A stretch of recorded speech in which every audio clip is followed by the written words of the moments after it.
वरहमतुल्लाहि वबरकातुहू।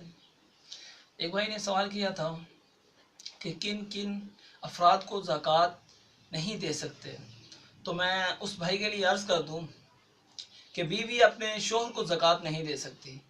इसी तरह कोई शख्स अपने मुकातब ग़ुलाम को ज़कात नहीं दे सकता।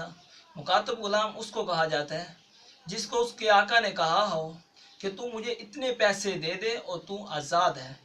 तो मुकातब ग़ुलाम को भी ज़कात नहीं दी जा सकती। इसी तरह बनु हाशिम को भी ज़कात नहीं दी जा सकती। बनु हाशिम हज़रत अली रज़ी अल्लाह तआला अन्हु की औलाद में से, या हज़रत जाफ़र रज़ी अल्लाह तआला अन्हु की औलाद, और हज़रत अब्बास रज़ी अल्लाह तआला अन्हु की औलाद, या हज़रत हारिस रज़ी अल्लाह तआला अन्हु की औलाद, ये बनु हाशिम की औलाद कहलाती है।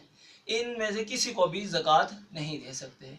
इसी तरह कोई शख्स, उस शख्स जो कि मालिन यानी निसाब का मालिक हो मुकम्मल, उसको भी ज़कात नहीं दी जा सकती। और ना ही कोई शख्स जो अमीर हो उसकी औलाद को ज़कात दी जा सकती है।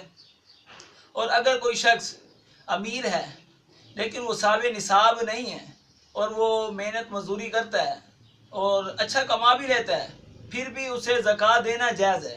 लेकिन अफजल यही है जो कुरान ने फ़ुक़रा को बयान किया है, यानी जिन्हें ज़कात दी जा सकती है उन्हें देना अफजल है। और इसी तरह अगर किसी शहर की ज़कात है तो उसी शहर में ही वो ज़कात को डिस्ट्रीब्यूट किया जाए, यानी उसी शहर के लोग मोहताजों में ही ज़कात को तकसीम किया जाए। दूसरे शहर में जाना मकरूह है, ज़कात की रकम को दूसरे शहर में लेके जाना मकरूह है। यानी अगर उस शहर से ज़्यादा फ़ुक़रा किसी दूसरे शहर में है तो लेके जाना मुनासिब है।